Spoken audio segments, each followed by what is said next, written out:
How do you create something that's different than everyone else? You do it differently than everyone else. Here at Copeland Creative, we specialize in telling captivating stories of wild people, wild things, and wild places.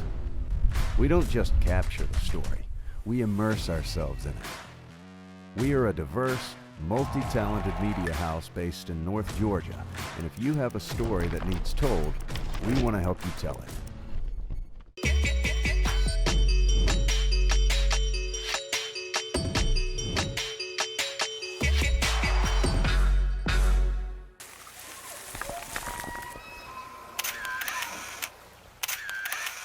The Redneck Tech Podcast is brought to you by Mike's Archery.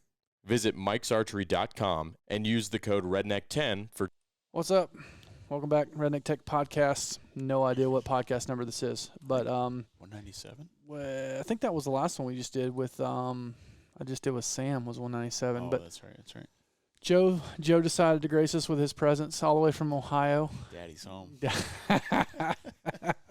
So I thought a good subject for this podcast. We were actually just talking about it about 14 seconds ago about what we're going to talk about, and we have a list that that Ryer came up with that we got several from Forrest Wilson, who's been to the podcast class a couple times.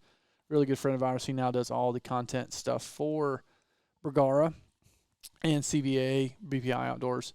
And sorry, Forrest, we're not going to do one of yours today, because we're going to do a one about working in a creative space. Because for those of you who don't know, we've talked about it a little bit, but Joe came from a completely different industry, correct? Very different. Very different. Totally. What did you do? HVAC. So walk me through your old job. What was your old job before you started working here? Because you started here March 1st. You did some freelancing. Did some freelancing here. For a year. Right around a year. So yeah.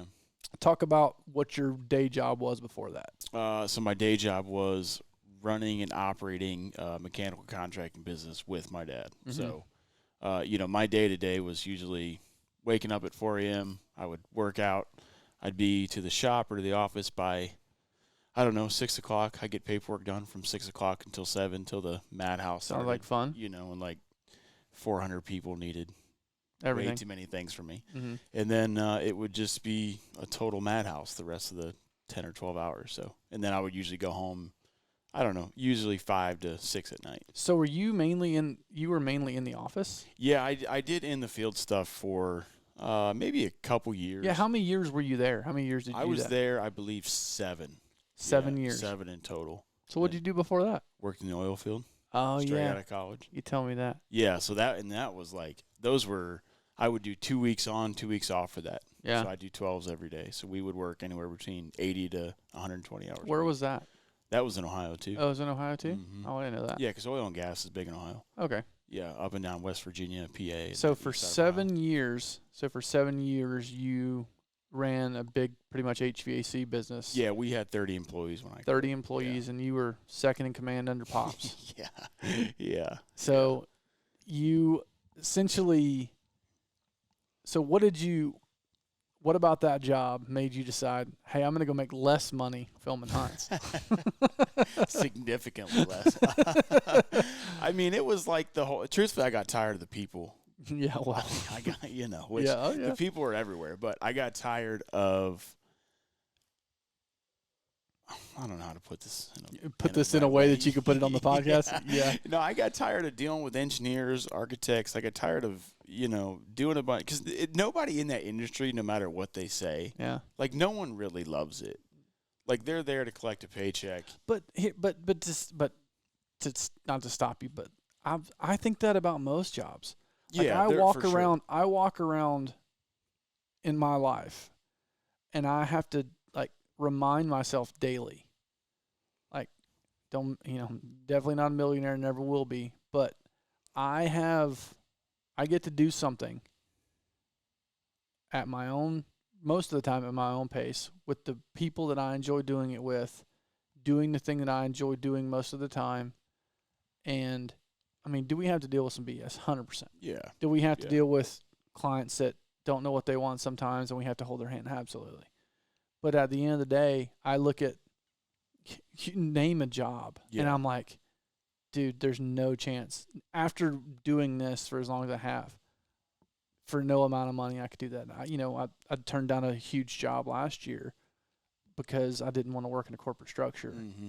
It was a ton of money. Mm-hmm. But I just enjoy my freedom. I enjoy getting to hunt, whether it's behind the camera or behind a gun or a bow. I just enjoy getting to see places, and I think that's the biggest thing for me. And I mean, obviously, that was a big thing for you too. Yeah, truthfully, I just had a conversation with my mom about this because my Mhm. brother, who was a state trooper, Mm-hmm. he now resigned from the state patrol and he's going to go into the family business. My mom has like a bunch of reservations about it, Mm-hmm. and she's like, "Well, it didn't work out with your dad and you." And I was like, "For one, like that's not the Yeah. truth. Like Yeah. Dad and I got along great."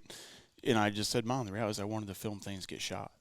Like that's it. Like, it's like from when I was a kid, that's the only thing I ever wanted to do. Yeah. It just happened to be when I was 32 and Yeah. not 20 something. Well, dude, you made a transition that I don't know if I've ever seen done before, because I can't tell you over the years how many, mainly dudes, have reached out and said, "Man, I see what you're doing. I would kill to do what you do for a living, but I can't because I have X and Y job, benefits, 401k, established. I've been there for 5, 10, 15 years, and a family, and I can't just walk away from it and take that leap." And you did. That's what you did. I mean, Yeah, you had a wife yeah. and 2 kids. Yeah. You Still still have. do. Yeah. I didn't get rid of them yet. Yeah. No. I've been Still- thinking about it. So you essentially made that jump and completely changed your career path. Burned it down. Burn the boats. Yeah. And I think that's like, how scary was that? Like, what the old lady Well, have to say? I mean, truthfully, I make a lot of jokes about her, but I got to give her. Don't we all, though? Yeah. I got to give her a lot of credit. Yeah. Because I don't think most would probably put up with that. She listened to this, maybe. Maybe the reels, which I make. So, whether she sees them or not. Yes, I freaking love that. Yeah. So she knew this is what I kind of always wanted to do. Mm-hmm. And forever I've always been trying to. How much pushback did you get though when you like, hey, this is actually like this could happen? Not much. Good. No, not really. much. I'm No, proud of her. I'm not going to proud of her. say that it's been easy the first year. Oh, dude. I mean, we've gotten in a groove now where like it's fine. Yeah. But Well, here's the other question. Like, I'm coming at this from like, if I would have went into business with my dad. Mm-hmm. My dad, I know what my dad would have said, but like, what was your dad's take on it? What was his thoughts? My dad over the years has softened up a little bit, as people do with age. So, it just kind of came one day. He was like, because he was truthfully getting the process where he was getting ready to hand it to you though, wasn't Yeah, he was, and he was going to start taking less time, and so. I kind of screwed him a little bit in that aspect, but the whole deal, and like the thing about it, he was cool about it, and I remember this when I was a kid, and I'd be like, "Dad, what if you didn't do HVAC?" Because again, he doesn't love it either. Mm-hmm. He's good at it. He's mechanical. He knows how to make money, and he's like, "If I could do anything, I'd be a professional hunter." So like ever since I heard that, like when I was a kid, I told him, I was like, well, dude, I'm like, now, like, seeing everything, like, this is the next best thing. Yeah. For 100%. me. So it's like, yeah, and, like, honestly, I don't have any need or want to be in front of a camera. Yeah. Like, I don't really care. Yeah. Makes no difference to Same. me. So he was cool about it in that fact. And then he was like, all right, well, if that's what you want to do, then I'm good with it. Just roll with it. My dad was fairly similar. My dad was like, the only way, when I came to him, and I had which I kind of went into this, not qualified when I worked for Sub 7. And then when I told him I wanted to start my own business, he's like, the only way you find out is, it's up to you. He's like, you got to take a, leap of faith and, step out on faith and do it. And he was always supportive. My mom was like, no. My wife was like, you're crazy. We're never going to make it, and it was our first year was real tough. Had 2 mortgages, no prospects. Went from making like $50,000 a year to zero overnight. Yeah. And had virtually nothing in savings. Mm-hmm. Couldn't sell our house in Columbus. It was real bad. But thankfully my wife stuck it out, thank God. And my dad always supported me, Mm-hmm. Luckily didn't have to like ask for money or anything, thank God. It all worked out by the hair of our chinny chin and we pulled it out. But heck, which I say, bank could come take it all tomorrow. You never know, but you can't operate any other way. But, kind of building on kind of the conversation of the leap and the jump, what does your day look like now? Like, so, you had your day then. So what does your day look like now? What's your, it kind of changes, I know, but like essentially you get to look forward to what your day looks like now, correct? Yeah. Yeah. My day now is like way, way, way, way better, which truthfully is credit to you. No, it's credit to the job we get to do. Yeah, but you let us be flexible. Yeah, well, you have to be. Then this job, you have to be. Yeah, my days now are like usually I'm still up at 4 a.m. to 4:30, and usually I'll edit from the time I wake up until the kids wake up, which is, I don't know, 7 o'clock, 8:30. We take them to school. We go to the Y. We come back. I edit some more. Fill in the gap, and then when they go to sleep, I usually pick it back up or something too, depending on what we got going on. Yeah. If there's deadlines, then I just clear the day, or whatever, do it that way. Yeah. So I mean, the flexibility, but like kind of building on that, and you know how it is. Like sometimes you sit in front of a computer and like you're trying to edit, and it just is not coming into your brain. Dude, people, I don't think anybody understands. Happening. I don't think anybody understands the mental transition from two things. Some days your brain just ain't in the groove to edit. Yeah. It's in the groove to sometimes not do anything for me. It's like I just want to like watch Netflix and like get my mind off of whatever it is. Like especially lately with the house, 3 kids, sports, work, all the things that I got going on, too much right now, which you guys have stepped up and helped a lot, which I made it very clear I needed that, and everybody has, so it's made it a lot easier on me. But the other thing is just never knowing what your day is. Sometimes hard, but at the same time, I love that as well. I like being busy. I like things, and Ryer's going to love to hear this because this is the complete opposite of Ryer. I kind of enjoy things being thrown at me. Yeah. Just to see if I can get them done. Well, yeah, no doubt. Just to see if it's like, okay, you wanted this tomorrow. You gave me this project that if I were to bid it would have taken 3 to 5 days. See if we can do it. Yeah. I like that challenge. Even if it's not, quote unquote our best work, but like you need it done and we can do it. Yeah. And it's going to be a social media piece that you got to get out tomorrow. It's like, yeah, we can do it. I don't know. I like being busy. Yeah, like I do too. When there's not something on the calendar, I'm not on a trip, like it gives me anxiety. Yeah. I like knowing when I called Ryer, I call Clay, or I check on you, which is once in a blue moon. It's like, yeah, this is done. I've got this going. This is due tomorrow. I got changes on this thing. And it's like, dude, things are just like, things are firing. Things are firing. Everybody's doing their thing. Like we're not behind. We're, good. We got, and once this one's done, we got plenty more after that. Yeah. Whereas essentially like the last 3 weeks, except for a big shoot that just got moved that we were supposed to be up there in Ohio with you, which is why you're down here because it got moved. Like we went from January, February was crazy slow to like end of March, all of April has been nuts. Yeah. Yeah. I don't like that. I wish we could have spread that. Yeah. True. The last month of work we've had over the last 3 months. Yeah. Because to be honest, I've not only got to go turkey hunting once, and I don't like that at all. Me too. And really nobody else has either. Yeah. And it's not been because of the lack of trying. I've been trying. Yeah.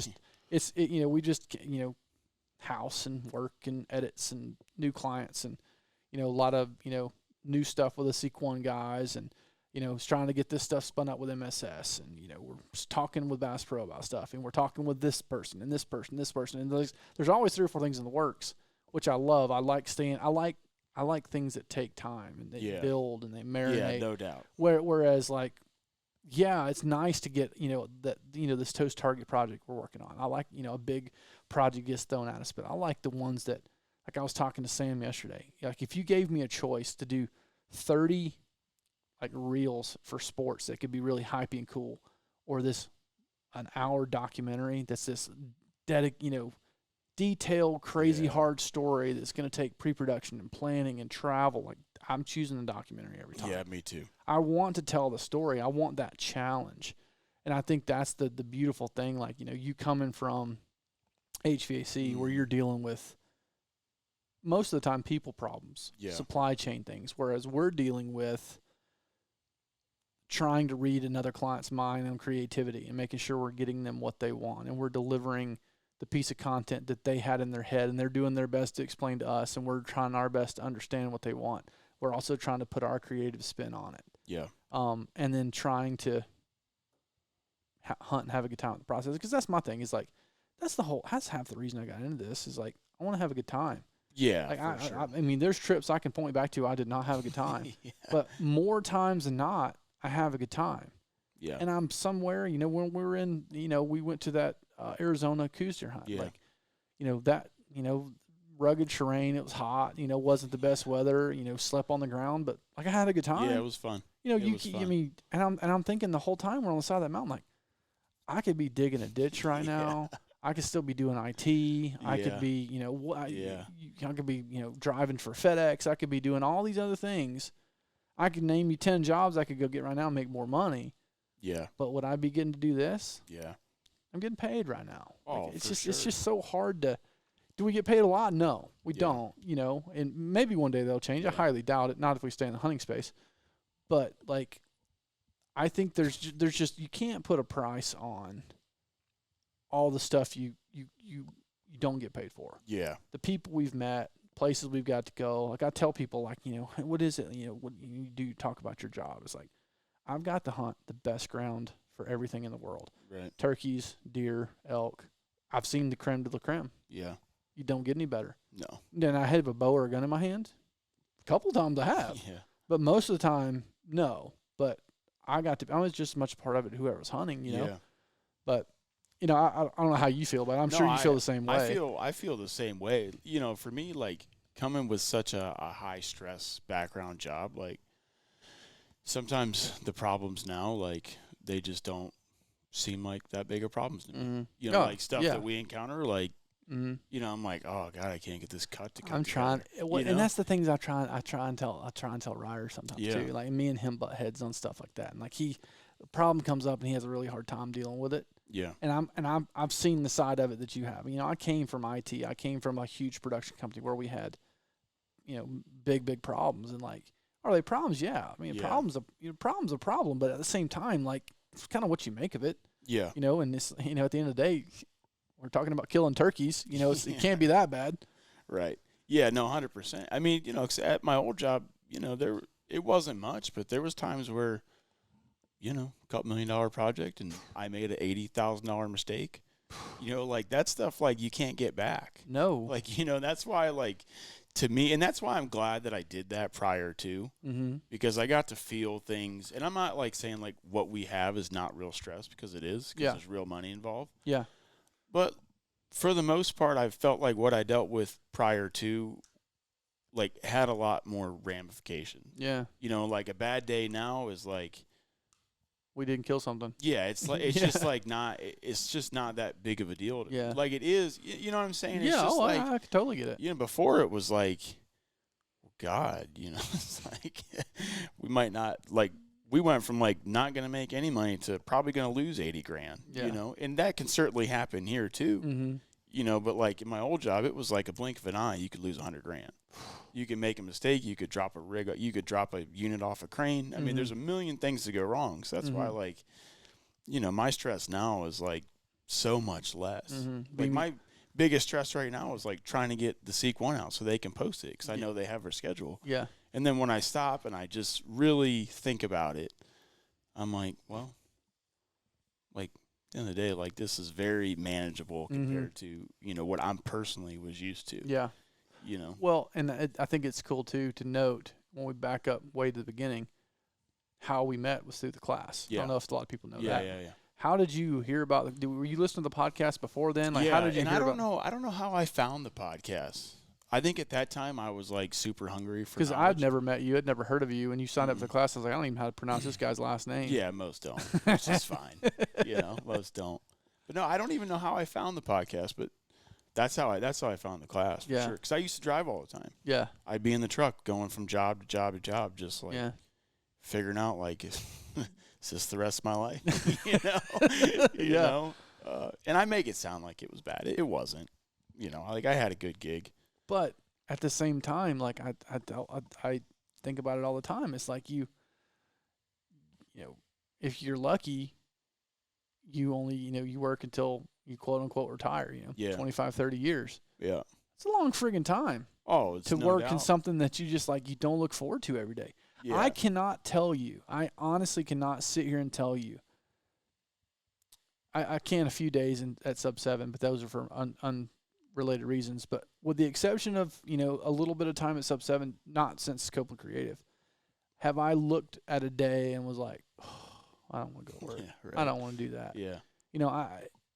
It just doesn't happen. And I just so incredibly blessed to do that. Do we, going back to the whole thing that, the hardest things that I have to deal with on my side, because I've always stepped into more of the managerial role a lot because I'm obviously the one suited to do that. I have most of the relationships. I have all those things. And, which I, always encourage you guys to create relationships. And, we have a commission-based system where if you bring in any work, that kind of thing, which is great. But like, obviously I do the majority of that and I maintain those relationships, and I am the guy that's the point of contact for virtually everything, which is fine. But like what I have to deal with most of the time, and the hardest thing about working in a creative space, and I'm, when you used to go to a job, say you're putting in a big commercial unit for a, you name it, like a warehouse or something, there's a blueprint. Like, exactly what you want to do and how this goes and how this duct runs and this size unit and this, that, and the other. And this guy does this guy does this. Well, in this side of the table on the creative space, and I think a lot of people that want to get into this don't realize this, and I didn't realize it until a year or two in, is when you're talking about things that are creative and you are trying to come to me as a client that's used to, that maybe comes from a manufacturing background, or a lot of people that own businesses in the hunting world come from some sort of background like that, big construction or, whatever the case may be. And they're used to seeing something on paper and saying, that's what I want, here's how much it costs, and do it. Then they come to someone that's like us as a creative and say, hey, I want to do a show or a web series or a commercial or whatever. We price that out, and we have to get the idea that they want. Yeah. And usually the only thing we have to go off of is if they have an example of something they like that we can kind of build off of. And a lot of the time my job, which sometimes I don't think I'm very good at it, is explaining to them, hey, okay, this is what you want, correct? You want it to look like this. You want it to feel like this. It's going to take this many days to shoot. And then we go and do the thing and we deliver it. And they're like, they love it. Or they're like, oh, I really thought it was going to be more like this thing. Yeah. You thought it needed to be hip-hoppy and hypey, and they wanted it to be slow and cinematic. Yeah. But they didn't know how to tell you that. Mm-hmm. And then, in the conversations that you have, we create this assumption and this subjectivity in our minds from all our experience of creating videos and content and shows. And we're like, hey, they want this thing. And we go create that thing that we have in our head, hand it to them, and they're like, that wasn't what I was thinking at all. And you're like, what are you talking about? Because they don't know. Most people aren't good at explaining what they want, which I think half our clients don't know what they want. I don't think they want us to tell them, which sometimes we do. Yeah. But that's really hard for me to say, hey, give me your money and I'll give you what I think you need. Mm-hmm. That's really hard. It is hard. But it's even harder when you go through this huge pre-production process. And I have one instance in my mind that I won't talk about, that we spent days talking to the client about exactly how they wanted this thing to go. And we sat there in the same room for hours planning this thing out And as soon as this show, Rough Cut, got to them, that we were super proud of, and we thought we had nailed, they're like, where are the big deer at? Yeah. And we're like, what? We never, that wasn't even in the, like, this, we're talking about a new farm where, like, it's this new creation, this new, like, adventure, and, we don't need to see big deer. Like, you don't walk into a new farm and just start seeing big deer. Like, we need some intrigue. We need some drama. And they're like, we need big deer. And our entire thing that we thought they wanted, in reality, all they wanted was deer porn like everybody else. Yeah. It's like, well, if you'd have known that, this would have been way easier to do, and it'd have been a heck of a lot cheaper. Right. But it's that the subjectivity and not having a blueprint. Nothing we do has a blueprint. Nothing we do has a shot list or if we get an example, that's a big thing. Big help. And trying to take someone's vision, have them explain it to us interpret that vision, put that vision onto in a camera and on a timeline, and then them say, I love it. Yeah. Or we love something and they don't. That's what I think that's the hardest for me, is like you create something that you just think is amazing. Yeah. Or nothing's perfect. There's never been anything I've ever done that's been perfect, but like, we as a group, whether I shoot it or Ryer shoots it or you shoot it or whatever, then it finally makes the final cut and we're like, dude, that's really good. And then we send it to the client and they come back with some dumb changes and we're like, what? Why would you do that? But they're the ones paying. You got to do it. Yeah. It's so hard because, like, I could show you a video, show Clay, show Ryer, and everybody's going to have a different opinion. Yeah, a different opinion on it. So it makes it hard sometimes when you're cutting it, and then, like, you do it, you do the rough cut, and then someone else reviews it, and they're like, man, I don't really like that cut. I don't like that cut. And then you were fine with it. Then they make a cut that they think is better, and you're like, and then you personally are like, I don't know if I like that cut. Yeah. Well, it's just like I can hand you a hard drive. Yeah. With the exact same footage, I can hand it to Clay, hand it to myself, hand it to Ryer, whoever. We all get the exact same hard drive to do the same 1 minute-ish edit out of this drive. Mm-hmm. All four of them are going to look completely different. Yeah, for sure. And we can all be told the same thing. We could all be told we want a 1 minute hype reel for the softball team. We're like, okay, we can do that. Yeah. Hand every one of us a drive. All four of those are going to look completely different. It's going to be different. It's going to have your style on one, my style on another. Mine might be crazy fast with some, some effects and some film grain, blah, blah, blah. Ryer's is going to be crazy clean. It's going to be really good.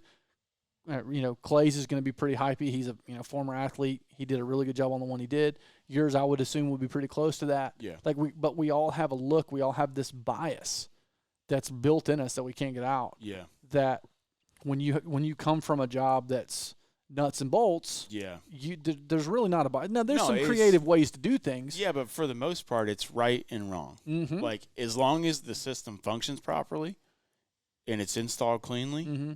It's all that matters. Yeah. Like, that's it. Like, there is nothing else to talk about. Mm-hmm. With us, it's like there's a million ways you can go with it. You know, there's a million shots in there that you show it to 10 people, they're all going to have different opinions on it. Yeah, and that's something I've often pondered, and we've talked about, me and Ryer have talked about it ad nauseum. It's like, how do you create some sort of process or some sort of document or some sort of like entrance interview with a new client that says, and to be able to suck that out of their head, be like exactly what you want, because majority of clients come to us and they we want a freaking full feature film, but we've got $1,000 to do it. And you're like, well, that's not how this works. Yeah. Right.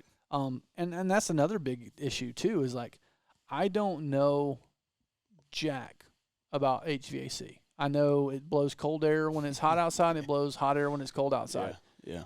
But for the most part, I understand there's a unit, there's a compressor outside, and it does some trickery, and it sends the air in. Yeah. Some of it works really well. Like up here, it's hotter than downstairs, but I also know hot air rises. Yeah. I have enough basic information to understand enough. Yeah, sure.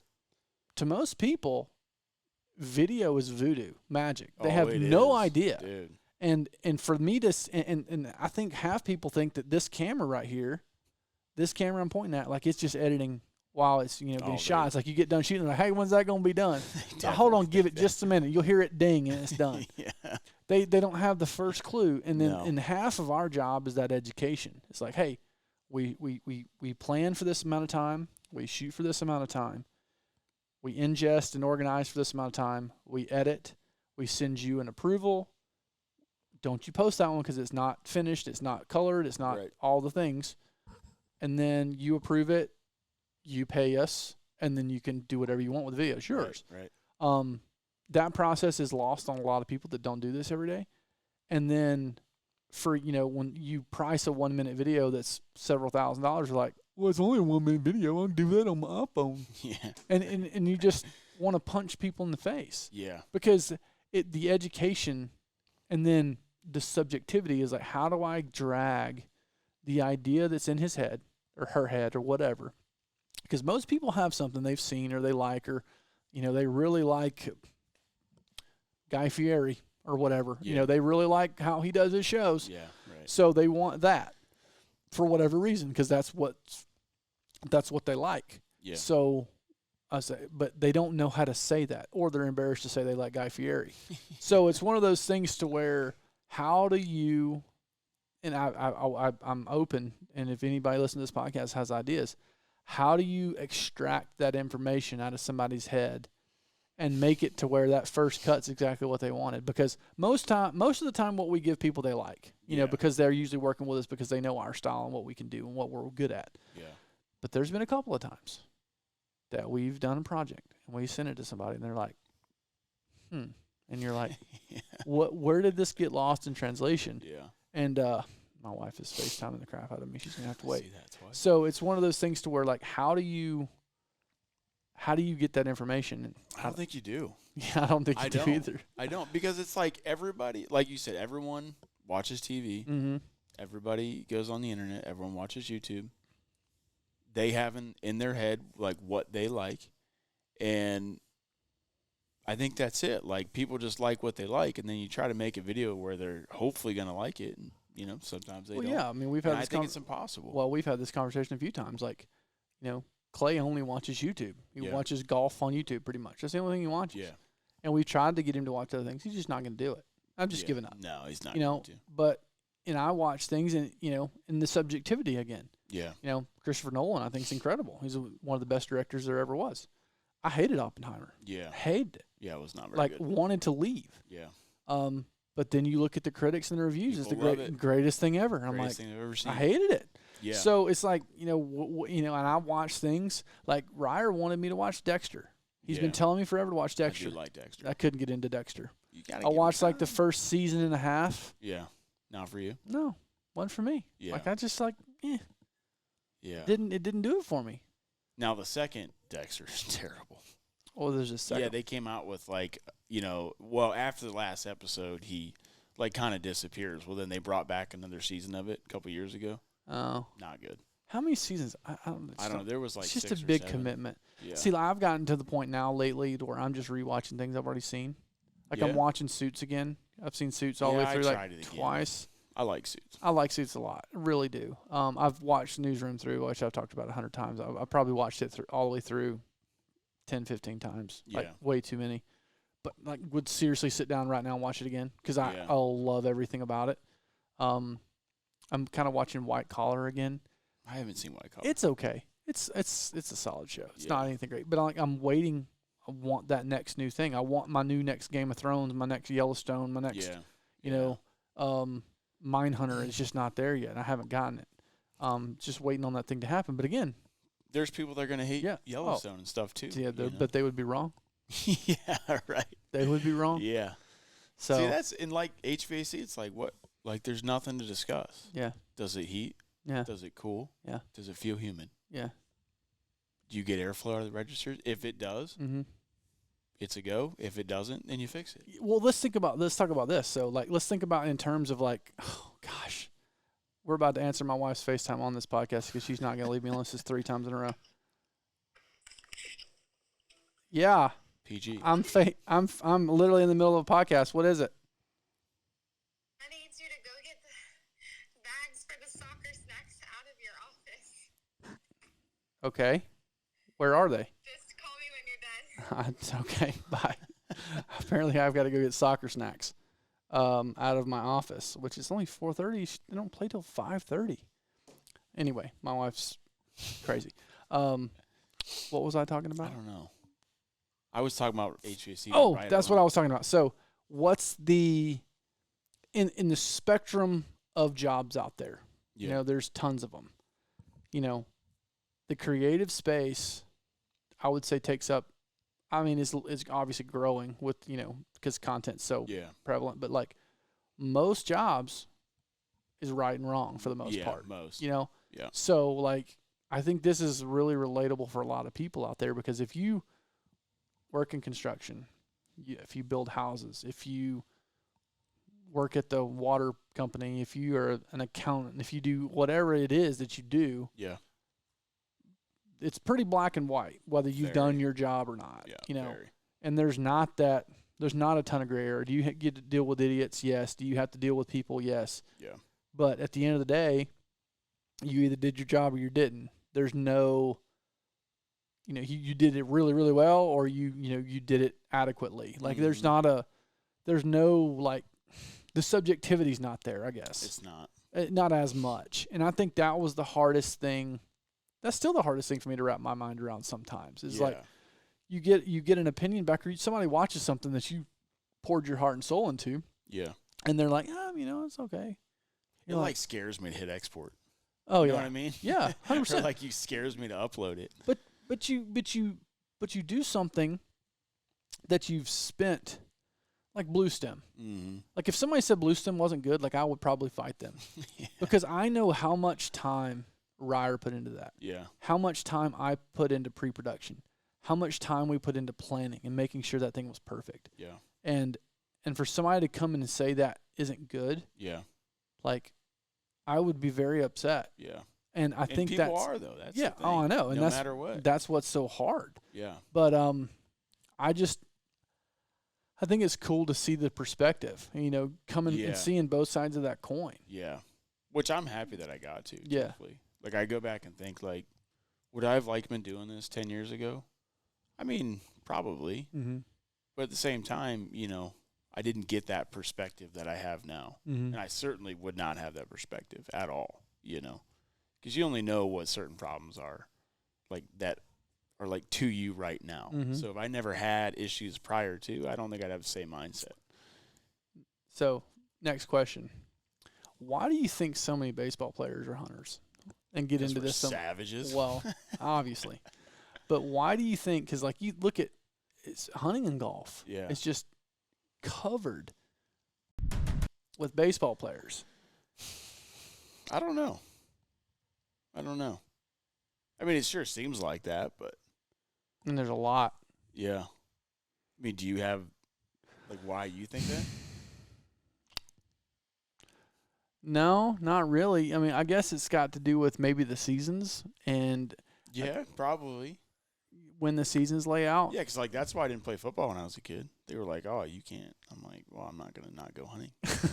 Like, Yeah. it's not an option, Yeah. you know? I've thought about that, like maybe how the seasons lay out, because, you know, generally especially when you're younger, you play baseball in the spring, maybe a little bit in the summer, but your falls are like very light. Yeah, well, we played a lot of fall ball. We did too, Yeah. but it was always lighter than spring and summer. Yeah, it was. So it was one of those things to where, you know, baseball's definitely a spring summer sport. It's Yeah, not for a sure. sport made to be played when it's really cold. No, I hated those games. Dude, yeah, they're the worst. We always had to, like, first part of the season. Yeah. I'm like, dude, I'm not trying to wear, like, gloves under, like, Dude, we used my to have, mitt and- so our field was called the sombrero right up here because it looks like an upside down sombrero with the big hill and how it curves up.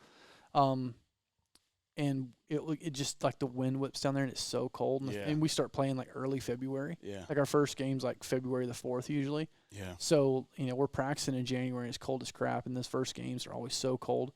And, like, I remember my sophomore year, Coach let us put one of those big diesel or kerosene heater things, like, that blow the Yeah. heat. And then junior, senior year, like, he never broke it out. And, like, you couldn't wear anything that wasn't, like, issued by UNG. Yeah. And, like, it was all like not ever good for cold. Right. And dude, you're just freezing. And like being a pitcher trying to stay warm, like you're just not gonna do it. It's not gonna happen. Yeah, it was horrible. I hated it. I can't imagine playing up where you guys Dude, were. we played a game. We were playing Denison College, and we were playing in like the second inning. A blizzard came through, and like it stuck to the field, and like obviously playing with a white ball. Yeah. And like the whole infield was covered, and they had to call the game in like the third or fourth inning. Yeah. Because the whole you couldn't see anything. So we had a lot of that, which is I hated playing in the cold. Never played in the snow. Dude, you catch on the handle in the cold, like not for me. Yeah, that was my job. Yeah, not for me. Dude, I want to get Ryer in a cage so bad. He's talking we smack. can do it. I know we should have. We should have planned that. We should have. Yeah. I almost brought my glove and stuff. I got mine in the truck, dog. Keep mine in the You truck. ever see me throw lefty? It's not pretty. Can't hit lefty, can't throw lefty. I can do both. Now, you want to see me throw righty and try to hit righty? It's pretty pretty sad. Right. I look like a dumb Ichiro hitting left-handed, dude. A what? A dumb Ichiro. You know, he was kind of moving as he hit. He always hit off his front foot. I've never Yeah. seen anybody hit the ball so far off their front foot. Yeah.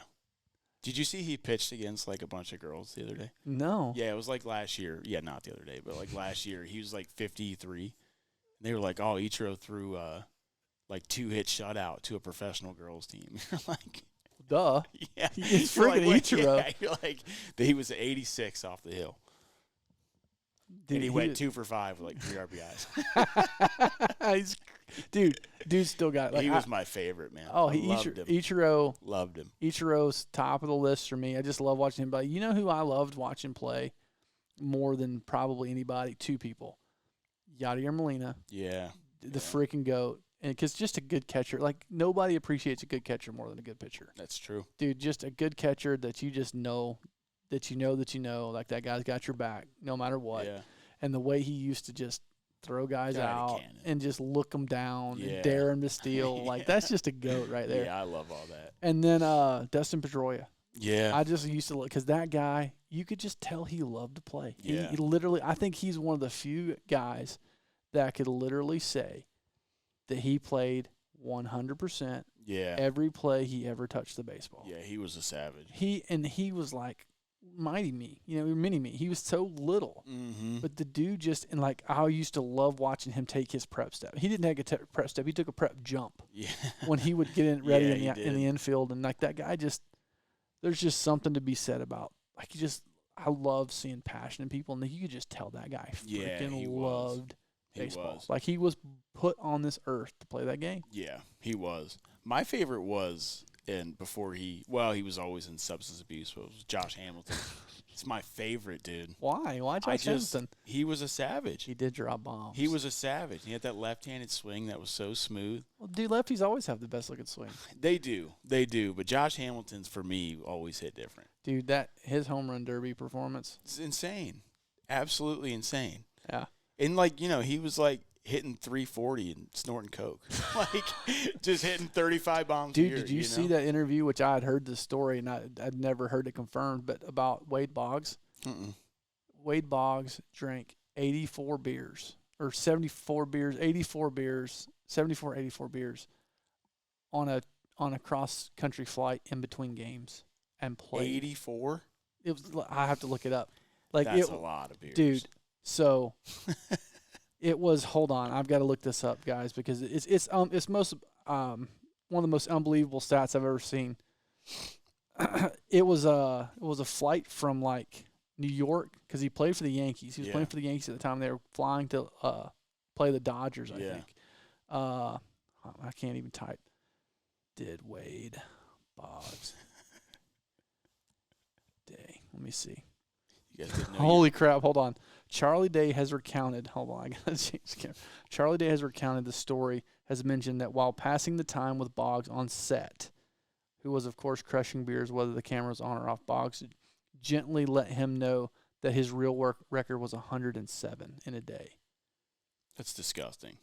How do you even do that? I don't know. That's daylight. I mean, that's an alcoholic for one, but He says he drank 107 in one day, and I think on that flight, he drank 73 on one flight.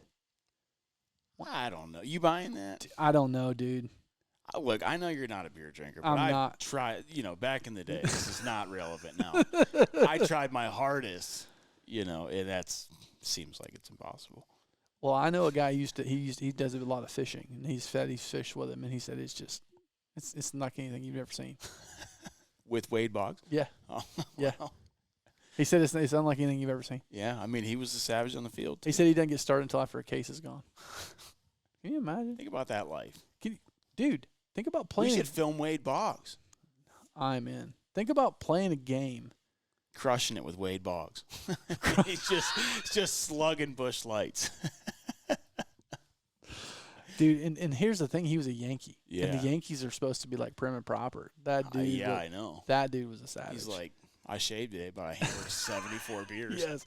That was one of the saddest things I'd ever seen is when they got when they traded for Johnny Damon. Yeah. And he went from Shaggy to It was so disrespectful. It was. It was so disrespectful. Yeah. And he wasn't the same ever after that. No, he wasn't. That was he got old. to me that 2004 Red Sox team.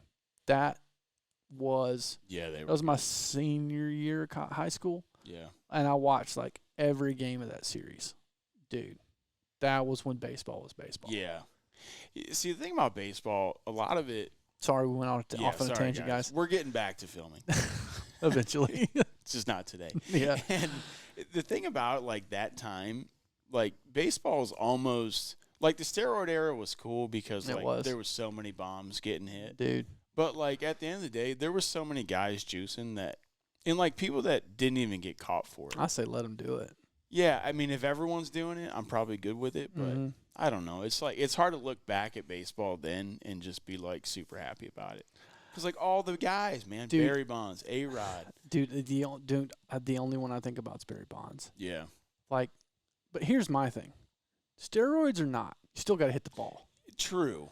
And that dude, have you seen the interviews talking about, like, I don't care how hard you throw, if as long as it's straight, I'm going to hit it? Yeah. Like, that guy just knew he was better than you. And he dared you to throw it in the zone. Fair. That is fair. And I don't care how far inside you threw it, he still can get his hands inside that ball. Like, dude's hands were so fast. Strength. Okay, so like when I was in high school, He was hitting them out when he was like 180 pounds. Hear me out. When I was in high school, not really a home run hitter. And I never really was. Even in BP. Mm-hmm. Just I didn't put that much time in the weight room. But when I got to college and then started lifting, and then balls started flying out in BP all the time. So like for me, it's like you can't tell me that the strength is not getting more balls over the wall. 100% is. I don't know, but he was already a Major League Baseball player. He had already hit home runs when he was like 180 pounds. It's hard because like if you look at like Mookie Betts, like Mookie Betts is not a big guy. Mm-mm. He's like what 5'8", 180 or something, maybe, and he hits 30-something home runs a year. So it's hard to tell. For some guys, they can just find the barrel in anything. Dude choked up on like a 33-inch bat too, and just into McCovey Cove. Why you would ever throw that guy inside, I don't know. Why? I mean, how dumb can you be? Like that dude stood on top of the plate and dared you to throw inside. And it's like, dude, I'm. It was fun to watch. I'm the most stereotypical left-handed hitter that's ever lived. I stood on top of the plate and dared you to throw inside. I wanted the ball middle in. Did you? Oh yeah, dude, you throw me away, I'm out every time. I don't think I hit one baseball on the left side of second base my entire life. Really? Dead pull. Yeah, I was dude. No. I'm dead pull. You throw me middle in, and let me watch you throw one curveball in BP. Yeah. Or like warm ups, and let me see you throw some doo curveball, and I'm gonna let you get ahead of me so you throw that crap. I used to love hitting freaking curveballs, and I watched a high school game the other day. This kid had this doo curveball, like thing whipped in there like 56 miles an hour. And guys swinging 3 times, and he's striking guys out. I'm like, what are y'all doing? This is the biggest doo-doo curveball I've ever seen. And they couldn't hit it. Yeah. Dude, I would have sat up there and freaking went yard. One time, I got to tell a story. I'll never forget it. I was playing on the Pendleton Braves, 18 years old, after my senior year, it would have been the summer. Was this summer after my junior year and before my senior year of high school, or after my senior year of high school? I can't remember. I was with the Pendleton Braves. I was at Mercer in Macon. playing a tournament, and they had this guy. I can't remember. I think he was from like Hebron Christian or something. He was pitching against us, and I was still a two-way guy.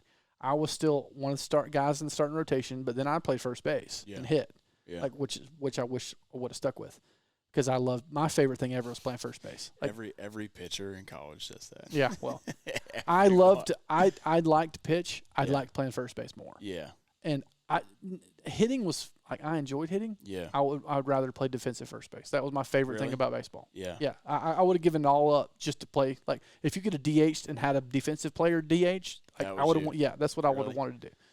But I just remember, like, he had struck out like 3 or 4 guys with this crap curveball, and I'm like, this is the only at bat in my life I went up there and I told myself, if that dude throws me that curveball, I'm freaking hitting it out. And I did. But he got ahead of me. And I just watched that little thing loop in. I'm just like, here we go. I hit it over the right field fence and trot around the bases. And my coach, that was my freshman year at college, was there watching. And I'm like thinking to myself, all right, he's going to let me play both ways now. He didn't. He still didn't. I'm still pissed about it. Yeah. Yeah, I was not a curveball guy. I mean, I could hit him, and I could hit him pretty well, but I was never looking curve. I was looking fastball at the knees, middle out. I mean, I could hit a fastball at the knees, middle end, but, like, I loved to break and pitch. I could sit back and wait, because I had really, like, for a big guy, I had really fast hands, because, like I said, I was a dead pull guy. Yeah. You know, I loved the ball inside. Yeah. Like, you throw me the ball away, I'm not even swinging. All right, well, I'm making a note of that to get on Dude, that field this dude, summer. well, but I never had a coach work with us on that. Like, I had never heard the term, like, let the ball travel, and, like, I was like, dude, no, I keep not throwing it inside. I can't pull that.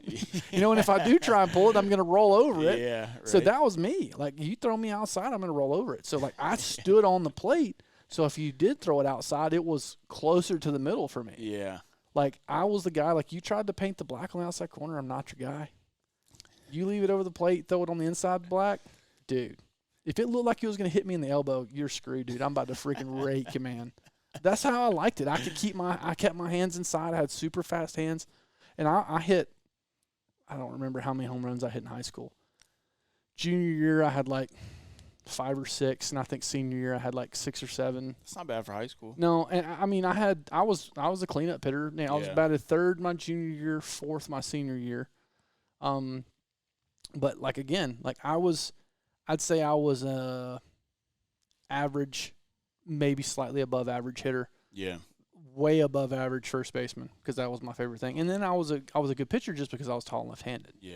But not because of I was just God-given talent. Yeah. But again, I wanted to play first base. I used to love getting to first base and trying to talk guys into stealing. I'm like, I think you could do it, dude. Yeah. Just go. Yeah, right. I was like, Yachty our catcher's new, man. He's not really. very He's Yachty and Molina. Yeah, he's not really paying attention. Yeah. It's like, man, he's just happy to catch the ball, dude. Yeah. Dude, I used to mess with. Dude, we had this little kid. What was his name? Dude was fast as lightning. He beat Michael Vick in a foot race on turf barefooted one time. That was like his claim to fame. What was his name?